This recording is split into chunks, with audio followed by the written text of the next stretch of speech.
Go with Mike and his sidekick Freddie for more writing tips. Good morning, folks. I'm going to go over a little material I've covered in the past, but in a different way, and also some new material. So this is about two things: how to create a comic and fight scenes in comics. You want to create a comic. How hard can it be? It's just pictures and words on a piece of paper. Anybody can do it, and they do. But if you really want to understand the form and do the best comics that you can, you're going to draw each page out by hand, which is how I started writing comics and how I wrote them for 25 years.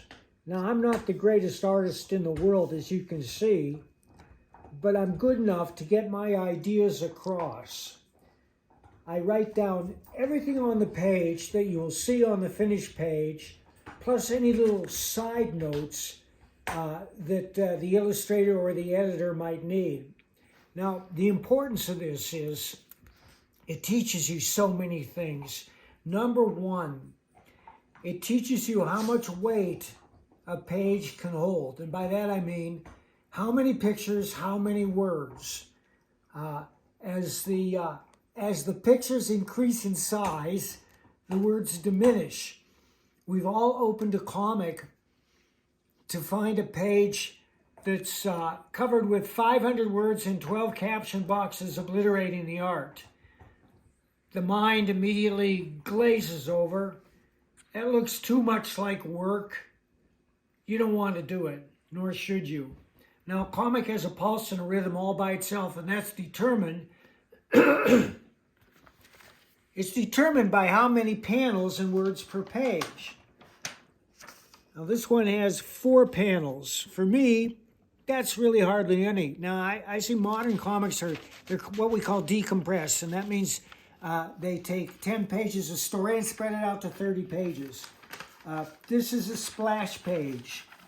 Splash page is always entitled to a full-page illustration if it's worthy. If it's just a talking head, it's not.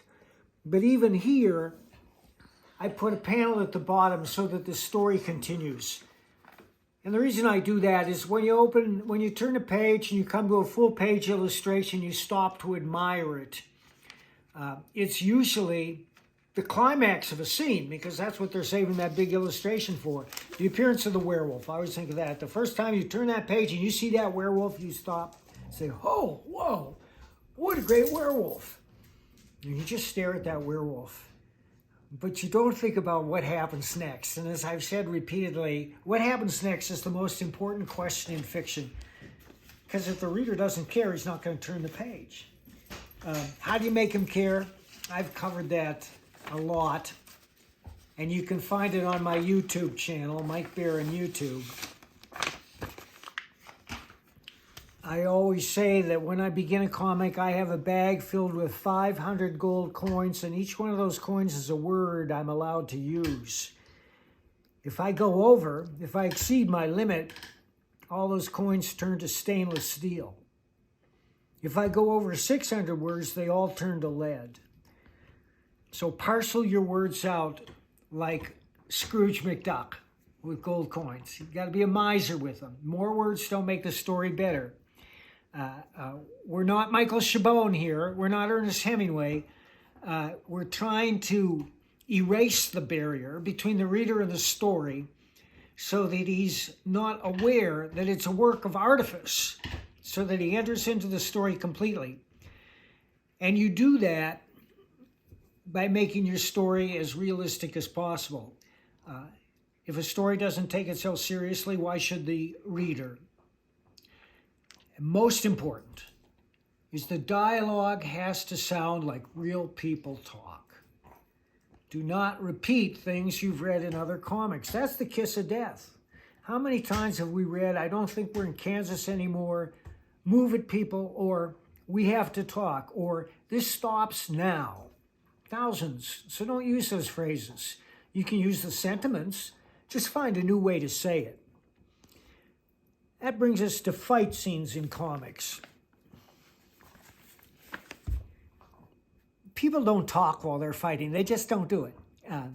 except for Nate Diaz. But for the most part, if you're involved in a fight, you're going to be too exhausted to carry on a long dialogue with whomever it is that you're fighting.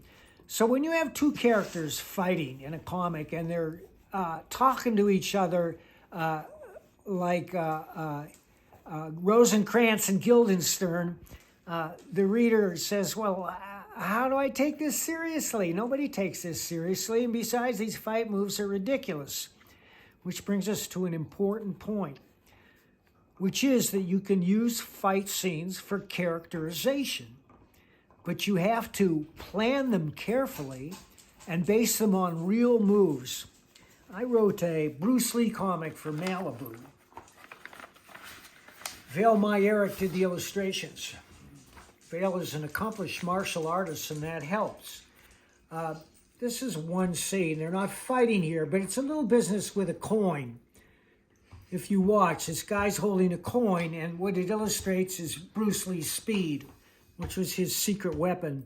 Everybody talks about his philosophy and his physique, but really, he was the fastest human being on earth, and that's what gave him an edge over everyone else. Here we see him snatching a coin out of a man's hand and then doing it again. Now, when we get to an actual fight sequence,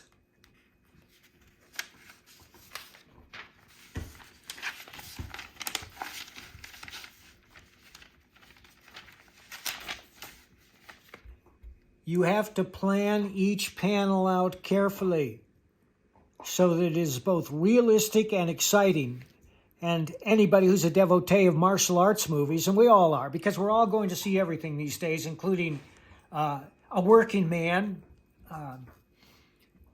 starring, hang on a second here, A Working Man, you know that guy. The British actor who stars in every martial arts movie that Guy Ritchie puts out. He has excellent moves. Sometimes they're done so fast on cinema that you don't see exactly what he's doing. You would have to watch that and slow it down somewhat to understand. And I do that too. There are endless videos on the internet of certain techniques. I will use those in a sequence and urge the illustrator to stop and copy the move at that point. And that's what I'm doing here, is I'm trying to show how each move leads logically into the next. Which reminds me that the man I'm thinking of is Jason Statham, but you all knew that. Not me. Anne does not watch this type of movie.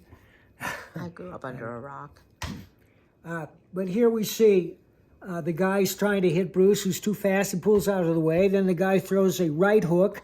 Bruce ducks under it and starts his body moving clockwise so that he can deliver a reverse spinning heel kick in the next panel. Uh-huh. And that's how you do it. Now, you don't want to go on with these things forever like you would in an Ip Man movie. By the way, I consider the Ip Man movies with Donnie Yen the finest martial arts movies ever made, and they're worth studying. There are two types of, well, no, there are an infinite number of martial arts movies, but there are two types that I come to mind. One is realistic, as with Donnie Yen, who's doing all his own stunts, and the other is wire fu, where for the sake of drama or excitement, they will suspend the actors and acrobats from wires from the ceiling, which are erased later in front of a green screen, and film them flying through the air like for 30 or 40 feet to deliver a kick. You've seen that in Crouching Tiger, Hidden Dragon, or House of Flying Daggers, which I recommend highly. It's a wonderful movie. The athletes are obviously for real. They know what they're doing. They can do it, but there's wire fu in that movie too. But it's in service of the movie, so you can accept it. By the way, there's a rumor that Donnie Yen pays his stuntmen $1,000 to let him knock them out during the filming of the scene. So that's what I have to say today. To learn how to write a comic, you draw the comic out on a page, panel by panel. It doesn't matter whether you can draw or not. Use stick figures. Use simple diagrams, circles, triangles, squares, rectangles. It teaches you so much. And one thing it teaches you is what happens next. When you draw that first panel, you don't plot the whole, you can plot the whole thing out in advance, but when you get down into the details of the mechanics, you move from panel to panel. It has to be logical. It can be surprising, but it has to be logical and make sense in the context of the story. And that's why it's important to move from panel to panel and while you figure it out, so that you understand what happens next and the reader accepts it. I no longer draw these pages out by hand. I will if an artist needs me to draw something that they don't understand, I will show them. But now I've learned how to do that in just a straight script format. And of course, I will include pictures in the script, which I learned to do from Chuck Dixon, even though they increased the size of the script to 1 million megabytes and take forever to send. And I will also include links to live videos on the internet so you can see the technique in real time and stop it and make sure you're doing it right. Make sure that the artist is doing it right. By the way, these hand-drawn scripts that I've just showed you, they're all for sale. If you're interested, please contact me on social media. I'm on X as @BloodyRedBaron. And of course, you can always contact me through my own website, bloodyredbaron.com. All right, very good. And any other tips for your audience? Well, you know, I tried to turn myself to an artist for years and years by trying to learn how to draw. And I studied anatomy books, and it helped immensely. And even if you're not an artist, but you're writing comics, you should try this method. And if you're doing it, you should have an anatomy book. There are 1 million of them, but the one that I used is Dynamic Anatomy by Bern Hogarth, which I consider a great book because it teaches you so many things, like the human hand. He teaches that the length of the middle finger is exactly the same length as the base of the middle finger to the bottom of the palm. He teaches you that a finger is divided into 3 segments, and that as you move toward the tip, each segment is 2/3 the length of the one behind it. He teaches you that when you hold your hand out, that the thumb and the pinky balance each other out.